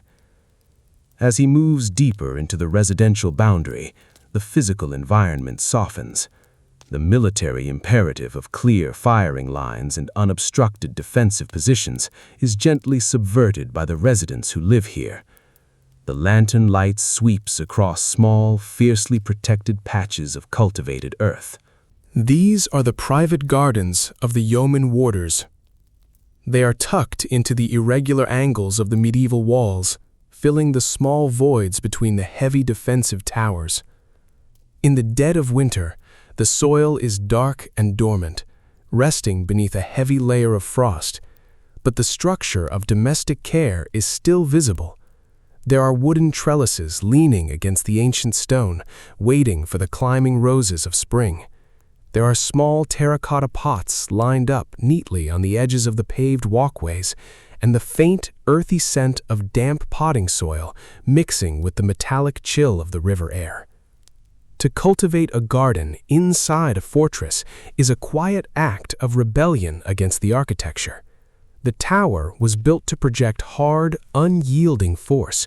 It was designed to offer no comfort, no soft edges, and no quarter. Yet, the families who live here have spent years quietly softening the stone. They have brought in bags of civilian compost, planted bulbs in the shadows of the battlements, and draped the cold mortar in living green. It is a slow, patient domestication of a war machine. The watchman looks down at a small row of dormant lavender plants bordering the path. He understands the impulse. After 22 years of living in the sterile, transient environments of military barracks and canvas tents, a person develops a profound craving for permanence. A garden is the ultimate expression of staying in one place. It requires a belief in the next season. The men and women sleeping in the houses around him have finally stopped moving, and they have anchored themselves to the earth with these small, quiet plots of soil. He looks up from the dark gardens to the facades of the houses. The timber frames and Georgian brickwork form a continuous, unbroken wall of domestic quiet. Almost all of the windows are dark, their heavy curtains drawn tight against the drafts that roll off the Thames. But as he walks further down the lane, he notices a subtle break in the darkness. On the second floor of a narrow, centuries-old house, a single square of light cuts through the gloom. It is not the harsh blue glare of a television screen, nor the bright, even wash of a modern ceiling fixture. It is the warm, isolated orange glow of a small reading lamp leaking through a gap in the heavy drapes. Someone is awake. The watchman does not pause his stride, nor does he shine his lantern up toward the glass. He respects the privacy of the glowing square. He knows exactly who lives in that specific house. Like every warder on the grounds, the man sitting awake behind that window is a veteran who has spent over 22 years in uniform. The quiet reality of this resident community is that sleep does not always come easily. 22 years of service permanently alters a person's biological relationship with the night. When you have spent decades on active deployments, your nervous system learns to treat sleep as a tactical vulnerability. The body is trained to wake instantly at the slightest unfamiliar sound, a change in the wind, the crunch of gravel, or the sudden silence of a generator cutting out. You cannot simply switch that hyper-awareness off when you retire. When these men and women leave the active military and move behind the walls of the tower, they bring those finely tuned nervous systems with them. In the deep hours of the night, when the fortress is entirely silent, the quiet itself can be deafening. It leaves too much room for the mind to work. The watchman understands this intimately. He knows the specific texture of that 3 a.m. insomnia. He knows what it feels like to sit in a quiet room, listening to the ancient floorboards settle, reading a book without absorbing the words, simply waiting for the brain to exhaust itself and allow the body to rest. There is a profound, unspoken solidarity in this moment. The watchman walking the cold cobblestones in his heavy coat and the man sitting in the warm glow of the reading lamp are engaged in the same fundamental act. They are both navigating the long, quiet aftermath of a life spent in conflict. The watchman does not feel pity for the man in the window. He feels a quiet reassurance. It is a comforting realization that he is not entirely alone in the dark. They are a community bound not just by the uniforms they wear during the day, but by the shared, invisible weight of their histories. He continues down the lane, leaving the glowing window behind. The light fades from the wet cobblestones, swallowed once again by the heavy shadows of the medieval architecture. He approaches the final stretch of the residential quarters. Here, the lane widens, opening onto a small paved courtyard. During the day, this space is a thoroughfare, filled with the movement of families heading out to the city, children walking to school, and the off-duty warders running quiet errands within the walls. Now, it is perfectly still. He notices the small, mundane details that define a sleeping village. Beside a heavy oak door, a pair of leather walking shoes has been left out on a welcome mat, their laces tucked neatly inside. On a low stone wall, someone has forgotten a ceramic coffee mug left behind in the fading light of the previous evening. The lantern light catches the curved handle, throwing a long, distorted shadow across the brickwork. These objects are entirely defenseless. They sit out in the open, unbothered and unthreatened. It is the ultimate proof of the perimeter's success. The massive wooden water gates, the heavy iron keys, the ancient oaths, and the cold sentries stationed at the outer bounds. All of this rigid martial architecture exists to protect this specific quiet. The fortress was built to guard kings and treasuries, but tonight, its primary function is to guard the forgotten coffee mug, the dormant lavender, and the slow, rhythmic breathing of 150 people. The watchman stops at the edge of the courtyard. He takes a long, slow breath of the freezing air. His patrol has taken him from the outer defenses, through the ancient prisons, past the silent wealth of the state, and finally into the warm, sleeping heart of the community. He has checked every layer of the perimeter. The locks hold, the walls are unbroken, the village is secure. He turns his face toward the east. The sky is still absolute black, offering no hint of the morning. But the internal clock of the veteran knows that the deepest part of the night has passed. The final rotation of the watch is approaching.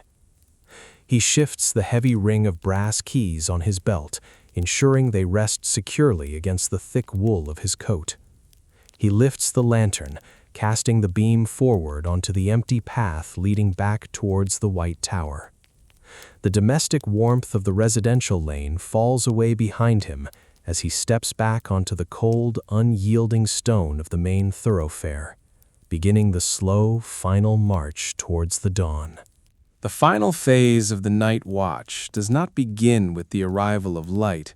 It begins with the distinct physical shift in the temperature.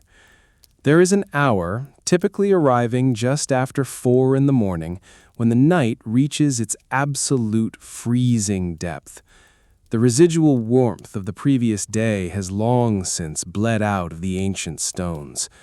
The dampness from the tidal river rises and settles heavily over the courtyards, coating the uneven cobblestones in a fine, slick film of moisture. For the watchman, this is the heaviest part of the shift. His boots have been moving continuously over rough ground for hours. The thick, dark blue wool of his coat, designed to repel the harsh weather of the Thames, now feels like a profound, dragging weight across his shoulders. The cold is no longer just a draft moving through the air. It has become a solid, immobile presence locked within the architecture. His pace slows. The rhythmic crunch of his boots becomes quieter, more deliberate, as his body conserves its remaining energy for the final stretch of the dark. Every uneven cobblestone sends a dull ache up through the thick leather soles of his boots. He knows the geography of this courtyard so well that his feet automatically adjust for the slight dip near the old raven enclosures and the raised stones near the chapel. It is the deep, familiar fatigue of a long patrol, a physical exhaustion that settles directly into the joints and tendons. He turns his back on the open, exposed expanse of the inner ward and walks toward a small, inconspicuous doorway set deep into the base of the white tower. This is the guard room. It is not a place designed for public display. There are no historical artifacts here, no velvet ropes, and no polished brass plaques explaining its significance to the crown. It is a purely functional space, built solely to shelter the men who walk the line. He pushes the heavy wooden door open and steps inside. The air in the room is remarkably still, warmed slightly by a small electric heater resting on the uneven stone floor. The walls are bare, painted a dull, utilitarian cream. In the center of the desk sits a heavy wooden desk. Its surface is scarred, dented, and deeply polished by decades of resting elbows and heavy iron keys. Resting precisely in the center of the desk is a new object of focus. It is a large, thick book bound in dark, rigid leather. It is the Night Watch logbook. The watchman sets his brass lantern down on the edge of the desk. He pulls off his heavy leather gloves, his fingers stiff and clumsy from the freezing cold of the courtyard. He reaches out and opens the heavy cover of the book. The binding is stiff, cracking slightly in the dry warmth of the electric heater. The pages inside are thick, ruled with pale blue lines. They are filled with thousands of handwritten entries. The paper smells of old dust and dry ink, a stark contrast to the damp, living smell of the river outside. This book is a physical ledger of nothing happening. Every entry follows the exact same rigid format. There is a precise time, a signature, and a brief, unvarying statement. All secure. Perimeter checked. No incidents. Page after page, month after month, year after year, the book records the quiet, unbroken success of the Night Watch. To a civilian, it would be the most incredibly boring book ever written. It contains no narrative, no conflict, and no resolution. But to the veteran soldier leaning over the desk, it is a masterpiece of discipline. It is the documentary proof that the perimeter held, that the fortress remained undisturbed, and that the long, monotonous hours of waiting were successfully endured. It represents the primary goal of any defensive force, a perfectly uneventful night. You would expect the conclusion of a night watch at a royal military installation to arrive with the sharp, echoing blast of a brass bugle, the loud clatter of polished boots, and the formal barking of orders across a wide parade ground. You might imagine a grand ceremonial changing of the guard, an event designed to project massive strength and unyielding vigilance to the waking city. Instead, the handover of this fortress is an act of almost total silence. It is nothing more than the scratch of a pen on paper. The watchman picks up a black ballpoint pen resting in the crease of the book. The plastic barrel is cold against his stiff fingers. He grips it tightly, pressing the tip to the page. He looks at the dial of his wristwatch. He writes down the current time in the left-hand margin. He writes his name, his handwriting neat and precise, despite the deep fatigue in his hand. The quiet scratch of the ballpoint rolling over the thick, fibrous paper is the only sound in the room. It is a tiny, localized friction, a fragile sound compared to the massive defensive walls surrounding him. He has held modern assault rifles in hostile territories, his hands reacting to adrenaline and immediate danger. Now his hands perform a task requiring absolute stillness and calm. He writes the final entry of his shift. Watch concluded. All secure. He closes the heavy leather cover. The sound of the thick pages coming together is a soft, definitive thud in the quiet room. There is no fanfare. There is no salute. The immense responsibility of the night has been formally documented, finalized, and set aside. He steps back out of the guard room. While he was inside writing his name, the atmosphere over the river has begun to fundamentally change. It is not a sudden, dramatic sunrise. Dawn in London, particularly over the damp channel of the Thames, is a slow, gradual graying of the world. The absolute black of the night sky begins to dilute. It turns into a deep, bruised purple, and then softens into a flat, metallic gray. The architecture of the fortress slowly emerges from the shadows, piece by piece. The sheer, solid mass of the White Tower transforms from a dark void into a visible structure of pale, weathered stone, revealing the tiny imperfections, the pale mortar, and the centuries of soot trapped in the ancient crevices. The silhouettes of the bare trees on Tower Green become distinct, sharp lines against the lightening sky. The iron weather vanes high on the turrets begin to catch the faint ambient light. The watchman looks down at the lantern in his hand. The thick, sturdy candle he lit hours ago in the deep dusk has burned down to a small, pooling stub of liquid wax. The yellow flame is weak, trembling slightly behind the clear glass. In the deep dark of the middle of the night, that single flame felt like a vital source of warmth and orientation. It was the center of his visual world. Now, in the emerging gray light of the morning, it looks small, weak, and entirely unnecessary. He stops on the cobblestones. He reaches out and opens the small brass door of the lantern. The freezing morning air rushes into the glass chamber. He blows out the flame. The candle extinguishes with a soft, breathy hiss. A thin, gray trail of smoke rises from the blackened wick, twisting briefly in the cold air before vanishing completely into the wind. The smell of the extinguished wax is sharp and distinct. It is a burnt, slightly sweet scent that signals the absolute end of the night. It mixes for a brief moment with the raw, metallic scent of the morning frost. He closes the brass door. He is no longer carrying a source of light to push back the shadows. He is simply a tired man holding a cold piece of metal, standing in a waking courtyard. The sounds of the modern century begin to bleed back into the fortress. The profound, total silence of the deep hours is over. From beyond the massive outer walls, the low, distant rumble of the city returns. It is a heavy, continuous vibration. It is the sound of the first commuter trains moving slowly across the iron bridges, the low drone of commercial traffic building on the dual carriageways, and the massive, grinding machinery of London starting its daily rotation. Inside the perimeter, the domestic village begins to stir.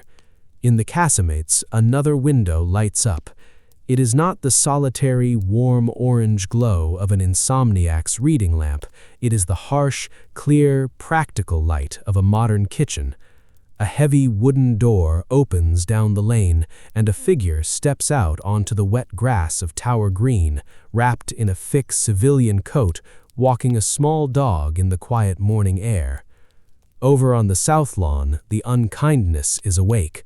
The massive ravens begin their morning calls. Their low, guttural voices echo against the stone walls as they hop heavily along their wooden perches, waiting impatiently for their wire doors to be unlatched by the early handlers. The watchman must perform his final physical duty. The fortress cannot remain eternally sealed. He walks down the long, sloping path of Water Lane, moving toward the Byward Tower. The military escort that accompanied him at dusk is gone. There is no sentry hiding in the deep shadows to challenge him with a raised rifle. He walks entirely alone. He reaches the massive oak doors of the outer gate. He retrieves the heavy brass ring from his belt. He fits the complex, jagged steel key into the dark iron lock. He turns his wrist, applying the last of his physical strength. The heavy bolt slides back with a loud, hollow clack. He puts his shoulder against the ancient, scarred wood and pushes.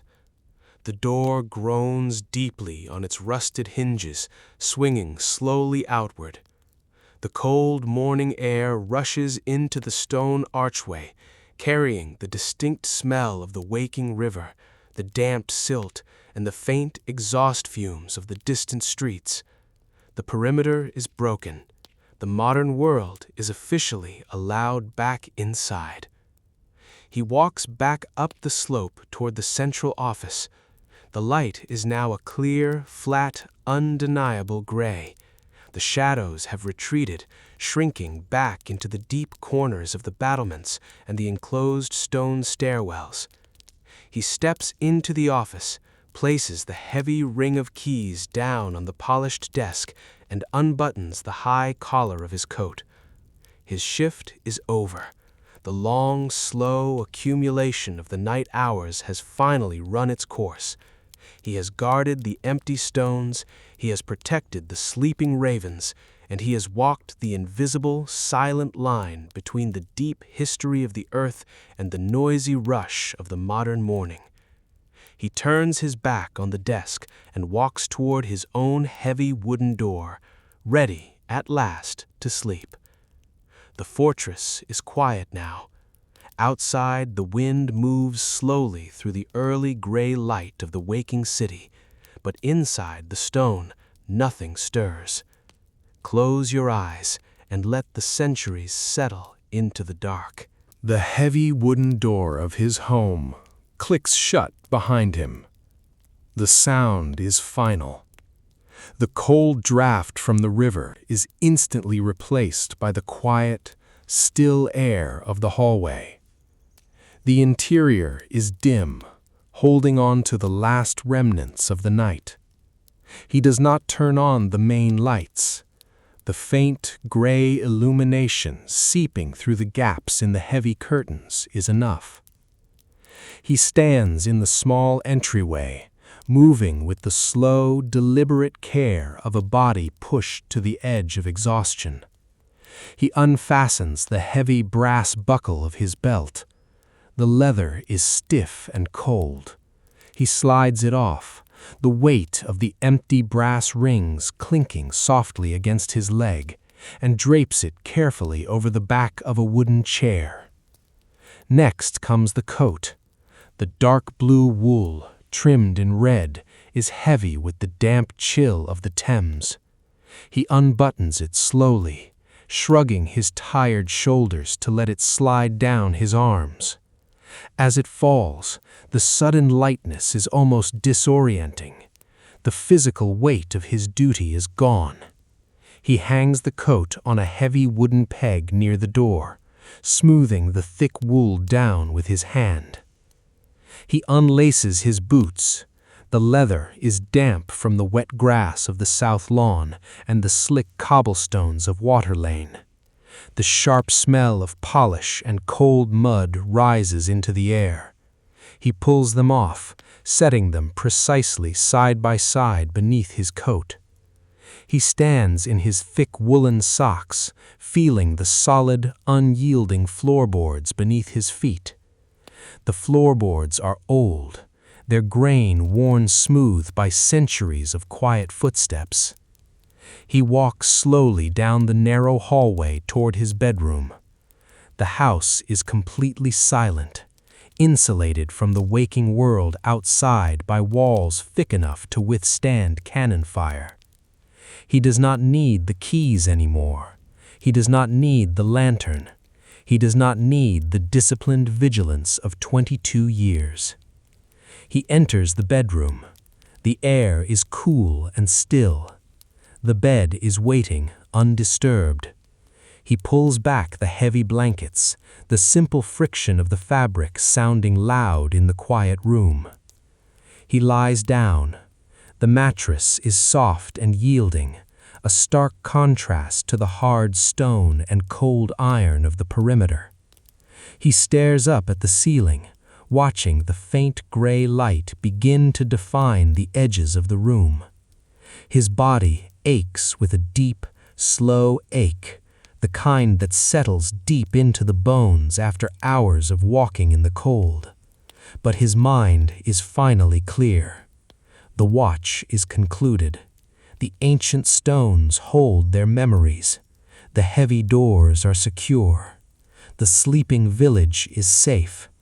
The unbroken line, stretching back to 1485, remains intact. The centuries have settled. He closes his eyes. He lets out a long, slow breath. The sound of his own breathing fills the quiet room, a steady, rhythmic pulse in the silence. He lets go of the perimeter. He lets go of the keys. He lets go of the night. He drifts into a deep, uninterrupted sleep.